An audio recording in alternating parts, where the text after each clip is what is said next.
Hello friends, स्वागत है आपके अपने यूट्यूब चैनल निभा पीसीएस पे।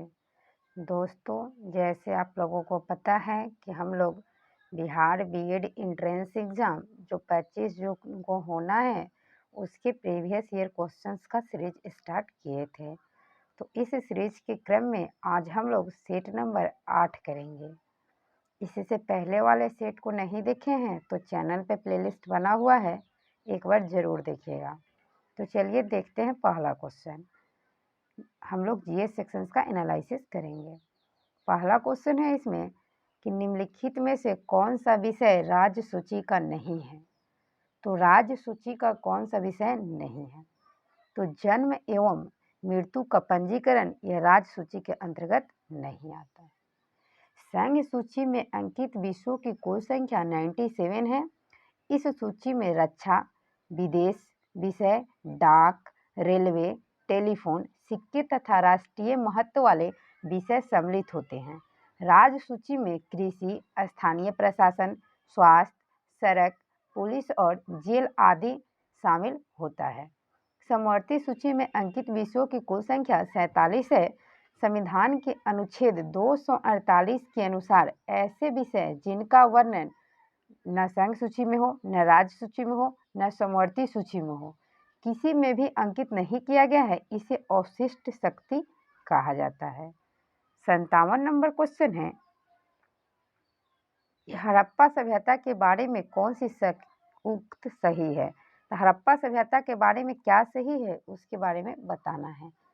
तो इसका सही आंसर सी हो जाएगा। उन्होंने पशुपति का सम्मान करना आरंभ किया था। पशुओं में कुंवर वाला सांड हड़प्पा सभ्यता यानी सिंधु सभ्यता के लिए विशेष पूजनीय था। सैंधववासी सूती एवं ऊनी वस्त्रों का प्रयोग करते थे। तौल के इकाई संभवतः 16 के अनुपात में थी। कालीबंगन एवं लोथल से सैंधवकालीन घोड़े के अस्थि पंजर मिले हैं। सिंधु सभ्यता की मुख्य फसल गेहूं और जौ थी। सिंधु सभ्यता की लिपि भाव चित्रात्मक थी। सिंधु सभ्यता की खोज राय बहादुर दयाराम सहनी ने की थी। सिंधु सभ्यता का बंदरगाह लोथल था। उनके द्वारा 1921 में इसका खोज किया गया था। 58 नंबर क्वेश्चन है कि किस शासक के दरबार में जैन आचार्य हेमचंद्र को संरक्षण दिया गया था? जो जैन आचार्य हेमचंद्र थे उनको किनके शासन काल में और किनके राज दरबार में संरक्षण दिया गया था? तो सही आंसर हो जाएगा 58 का सी, जयसिंह भारद्वाज और कुमार पाल। देखिए, सोलंकी या गुजरात के चालुक्य शासक जयसिंह सिंधराज इस वंश का प्रथम शक्तिशाली शासक था। प्रथम जैन विद्वान हेमचंद इसी के दरबार में रहते थे। मोढेरा के सूर्य मंदिर का निर्माण जयसिंह सिद्धराज ने किया था। सोलंकी शासक कुमार जैन मता अनुयायी था। वह जैन धर्म के अंतिम राजकीय प्रवर्तक के रूप में प्रसिद्ध है। इसके दरबार में हेमचंद्र भी रह चुके थे। 59 नंबर क्वेश्चन है कि निम्नलिखित में से किस सुल्तान के दरबार में सबसे अधिक गुलाम थे? तो सबसे अधिक गुलाम किसका था? फिरोज शाह तुगलक का। सल्तनत कालीन सुल्तानों के शासनकाल में सबसे अधिक दासों की संख्या करीब 1,80,000 फिरोज शाह तुगलक के समय थी। इसने अपनी आत्मकथा फतूहात ए फिरोज शाही की रचना की। इसने जियाउद्दीन बरनी एवं शम्स ए सिरज अफ्रीका को संरक्षण प्रदान की। फिरोज शाह तुगलक ब्राह्मणों पर जजिया कर लगाने वाला पहला मुसलमान शासक था। इसने चांदी तथा तांबे के मिश्रण से निर्मित सिक्के भारी संख्या में जारी करवाए, जिसे अद्धा एवं बिख कहा जाता था। तो क्वेश्चन पूछा जाता है कि फिरोज शाह तुगलक सबसे पहले ब्राह्मणों पर जजिया कर किसने लगाया था? तो फिरोज शाह तुगलक के द्वारा लगाया गया था। 60 नंबर क्वेश्चन है कि अंतर्राष्ट्रीय मुद्रा कोष IMF के संबंध में निम्नलिखित में से कौन सा कथन सही नहीं है? तो IMF के चार्टर में प्रथम बार संशोधन वर्ष 1978 में हुआ, जिसके तहत विशेष आहरण अधिकार SDR का प्रावधान किया गया। ऑप्शन ए सही नहीं है। 61 नंबर क्वेश्चन है कि निम्नलिखित में से कौन सी अंतर्राष्ट्रीय वित्तीय संस्थान देशों को भुगतान संतुलन ठीक करने हेतु अल्पकालीन ऋण उपलब्ध कराती है, यानी शॉर्ट टर्म लोन देता है। तो 61 का सही आंसर आपका बी हो जाएगा, अंतर्राष्ट्रीय मुद्रा कोष IMF। 62 नंबर क्वेश्चन है कि अंतर्राष्ट्रीय मुद्रा कोष द्वारा प्रतिवर्ष किस रिपोर्ट का प्रकाशन किया जाता है? तो वर्ल्ड इकोनॉमिक आउटलुक जो रिपोर्ट होता है वो IMF के द्वारा प्रकाशित किया जाता है। 63 नंबर क्वेश्चन है कि अफ्रीका महाद्वीप में विक्टोरिया के बाद दूसरी बड़ी झील कौन सी है? तो जो विक्टोरिया झील है दोस्तों दक्षिण अफ्रीका में, उसके बाद दूसरा बड़ा झील कौन है? तो टैंगानिका झील जो है वो है। 64 नंबर क्वेश्चन है कि अफ्रीका का सर्वाधिक जनसंख्या वाला देश कौन सा है? तो अफ्रीका का सर्वाधिक जनसंख्या वाला देश नाइजीरिया है, ऑप्शन डी बिल्कुल सही है। 65 नंबर क्वेश्चन है कि अफ्रीका महाद्वीप के संबंध में कौन सा कथन सही है? सही कथन को पहचानना है। तो अफ्रीका की सिंह सोमालीलैंड प्रायद्वीप को कहा जाता है, सही है। विश्व का सबसे गर्म स्थल अल अजिया लीबिया है, सही है, में है, जहां 1922 में 58 डिग्री तापमान दर्ज किया गया था। अफ्रीका में एबिसीनिया का पठार स्थित है। उपयुक्त सभी कथन सही है।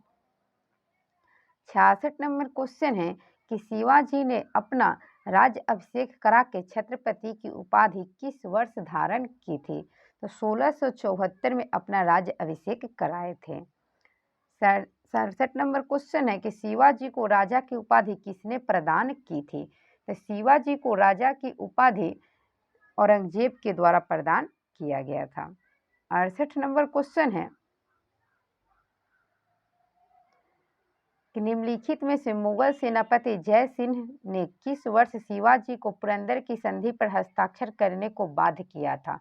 तो 1665 में पुरंदर की संधि हुई थी, ऑप्शन बी बिल्कुल सही है। 69 नंबर क्वेश्चन है कि निम्नलिखित में से कौन सा स्थान भारत में पुर्तगालियों का मुख्यालय था? तो पुर्तगालियों का मुख्यालय गोवा था, ऑप्शन डी बिल्कुल सही है। नेक्स्ट क्वेश्चन है कि निम्नलिखित में से किस इतिहासकार को मोहम्मद बिन तुगलक ने दिल्ली का काजी नियुक्त किया था? तो दिल्ली का जो काजी था वो इब्न बतूता को नियुक्त किया था। 71 नंबर क्वेश्चन है कि दिल्ली सल्तनत के किस इतिहासकार की ऐतिहासिक कृति का नाम तारिख ए फिरोज शाही है? तारिख ए फिरोज शाही जियाउद्दीन बरनी का है, ऑप्शन ए बिल्कुल सही है। 72 नंबर क्वेश्चन है कि मौर्य काल में भूमि कर जो कि राज्य की आय का प्रमुख स्रोत था, निम्नलिखित में से किस अधिकारी द्वारा एकत्रित किया था? किस अधिकारी के द्वारा एकत्रित किया गया था? तो वह था सीता अध्यक्ष। सीता अध्यक्ष के द्वारा ही भूमि कर को एकत्रित किया जाता था। 73 नंबर क्वेश्चन है कि मगध की राजधानी राजगृह से पाटलिपुत्र निम्न में से किस शासक ने स्थानांतरित की थी? यानी मगध से जो राजधानी मगध का था राजगृह, वहां से पटना यानी पाटलिपुत्र कौन लाया था? इसका सही आंसर हो जाएगा उदयन। और क्वेश्चन पूछता है कि पाटलिपुत्र की स्थापना किसके द्वारा किया गया था? तो उदयन के द्वारा ही किया गया था। 74 नंबर क्वेश्चन है कि प्रथम बौद्ध संगीति कहाँ आयोजित किया गया था? तो प्रथम बौद्ध संगीति राजगृह में आयोजित हुआ था, दूसरा वैशाली में हुआ था, और तीसरा पाटलिपुत्र में हुआ था, और चौथा कुंदलवन कश्मीर में हुआ था। 75 नंबर क्वेश्चन है कि निम्नलिखित में से कनिष्क के समय किस बौद्ध संगीति का आयोजन किया गया था? कनिष्क के समय चतुर्थ बौद्ध संगीति जो कुंदलवन कश्मीर में हुआ था, उसी का आयोजन किया गया था। 76 नंबर क्वेश्चन है कि राजस्थान के संबंध में कौन सा कथन सही नहीं है? सही नहीं है, इस कथन को पहचानना है। प्रदेश का जनसंख्या की दृष्टि से सबसे बड़ा जिला अलवर है, यही गलत है दोस्तों, ऑप्शन सी। 77 नंबर क्वेश्चन है कि निम्नलिखित में से भारत के किस राज्य को सोयाबीन का प्रांत कहा जाता है? तो सोयाबीन का जो प्रांत है दोस्तों, वह मध्य प्रदेश को कहा जाता है। 78 नंबर क्वेश्चन है कि सेंट जॉर्ज द्वीप ठीक कहाँ स्थित है? तो सेंट जॉर्ज द्वीप वास्को डिगामा यानी चेन्नई के पास स्थित है। तो इसका सही आंसर क्या हो जाएगा दोस्तों? 78 का डी, वास्को डिगामा यानी चेन्नई के पास अवस्थित है। कोको द्वीप म्यांमार में है। ग्रीनलैंड आर्कटिक महासागर में है। क्यूबा कैरेबियन सागर में है। लुजोन द्वीप पश्चिमी प्रशांत महासागर में है। सुलोवेसी द्वीप हिंद महासागर में है। होन्शु द्वीप उत्तरी पश्चिमी प्रशांत महासागर में है। 79 नंबर क्वेश्चन है कि मानव शरीर में सबसे अधिक आयोडीन कहाँ पाया जाता है? तो मानव शरीर में सबसे अधिक आयोडीन थायराइड ग्रंथि में पाया जाता है। थायरोक्सिन की कमी से घेघा रोग होता है। सबसे छोटी ग्रंथि पीयूष ग्रंथि है। पीयूष ग्रंथि को मास्टर ग्रंथि कहा जाता है। यकृत सबसे बड़ा ग्रंथि कहा जाता है। अग्नाशय ग्रंथि से इंसुलिन स्रावित होता है, जिसकी कमी से मधुमेह हो जाता है। तो इसका सही आंसर ए हो जाएगा कि मानव शरीर के सबसे अधिक आयोडीन थायराइड ग्रंथि से निकलता है। एक नॉटिकल मील कितने मीटर के बराबर होता है? तो एक नॉटिकल मील जो होता है वो 1852 मीटर के बराबर होता है और 1.852 किलोमीटर के बराबर होता है। एक प्रकाश वर्ष में 9.46 गुने 10 के पार। देखिए दोस्तों, जैसे अगर एक प्रकाश वर्ष पूछा जाए आपसे, तो एक प्रकाश वर्ष में 9.46 गुने 10 के पावर 12 किलोमीटर होता है। एक पार्सेक में 3.26 प्रकाश वर्ष होता है। एक फर्मी में 10 के पावर -15 मीटर होता है। एक गैलन में 3.7852 लीटर होता है। इतना याद रखिएगा। 81 नंबर में है कि राज्यसभा के लिए चयनित या नामित प्रथम फिल्म अभिनेत्री है।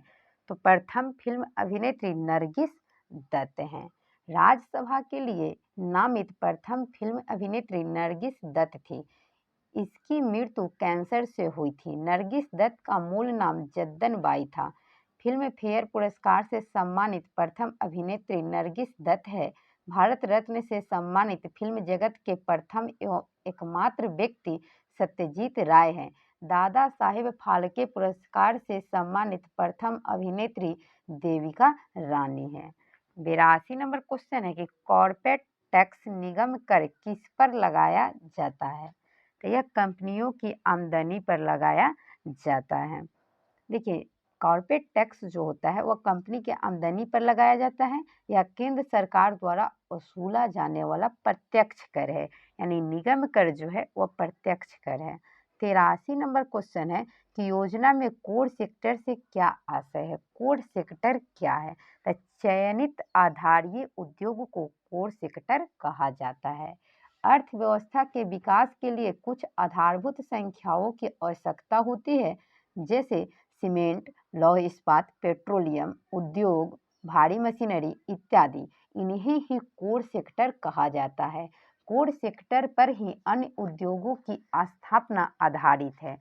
कृषि प्राथमिक क्षेत्र के अंतर्गत आता है, उद्योग द्वितीय क्षेत्र के अंतर्गत आता है और सेवा क्षेत्र तृतीय क्षेत्र के अंतर्गत आता है। Next question 84 number. राष्ट्रीय स्वतंत्रता आंदोलन के दौरान किसने कहा था तख्ते लंदन तक चलेगी तेगे हिंदुस्तान की? यह किसके द्वारा कहा गया था? यह बहादुर शाह जफर के द्वारा कहा गया था कि तख्ते लंदन तक चलेगी तेगे हिंदुस्तान की। प्रसिद्ध शायर गालिब जफर के समय में ही था।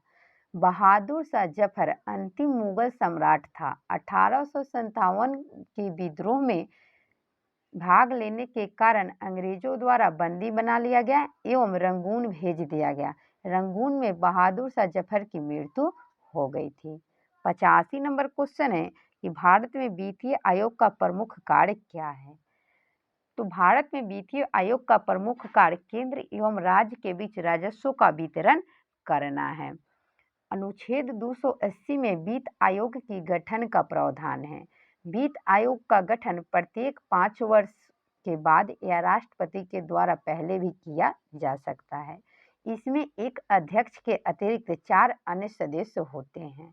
प्रथम वित्त आयोग के अध्यक्ष केसी नियोगी थे। 86 नंबर क्वेश्चन है कि मक्खी का लार्वा क्या कहलाता है? मक्खी के लार्वा को क्या कहते हैं? इसका 86 का सही आंसर क्या हो जाएगा? सी, मैगट। मक्खी का लार्वा मैगेट कहलाता है और मेढक का लार्वा टेडपोल कहलाता है। टेडपोल बहुत इंपॉर्टेंट है, याद रखिएगा। मेढक का जो लार्वा होता है उसको हम लोग टेडपोल कहते हैं। 87 नंबर क्वेश्चन है कि स्थगन प्रस्ताव का उद्देश्य होता है। जो स्थगन प्रस्ताव का उद्देश्य सदन का ध्यान अत्यावश्यक लोक महत्व के विषय पर आकर्षित करना होता है। इस प्रस्ताव को शाम 4 बजे स्वीकार किया जाता है। इसकी स्वीकृति के लिए न्यूनतम 50 सदस्यों की सहमति आवश्यक है। तो इसका सही आंसर सी हो जाएगा, संसद का ध्यान अत्यावश्यक लोक महत्व के मामले पर आकर्षित करना। 88 नंबर क्वेश्चन है कि राज्य की कार्यपालिका शक्ति निहित होती है। तो राज्य की कार्यपालिका शक्ति राज्यपाल में निहित होती है। ऑप्शन डी सही है। आर्टिकल 153 के अनुसार राज्य की कार्यपालिका शक्ति राज्यपाल में निहित है। राज्य की वास्तविक कार्यपालिका शक्ति मुख्यमंत्री में निहित होता है। आर्टिकल 53 के अनुसार संघ की कार्यपालिका शक्ति राष्ट्रपति में निहित है, जबकि संघ की वास्तविक कार्यपालिका शक्ति प्रधानमंत्री में निहित है। राज्यपाल की नियुक्ति राष्ट्रपति करता है और राज्यपाल जो होते हैं वह राज्य के विश्वविद्यालयों का कुलाधिपति होता है तथा उप कुलाधिपतियों की नियुक्ति करता है। 89 नंबर क्वेश्चन है कि ब्लू चिप कंपनी किसे कहते हैं? तो ब्लू चिप कंपनी जो होता है जिसकी वित्तीय स्थिति अत्यंत सुदृढ़ हो उसे ब्लू चिप कंपनी कहते हैं।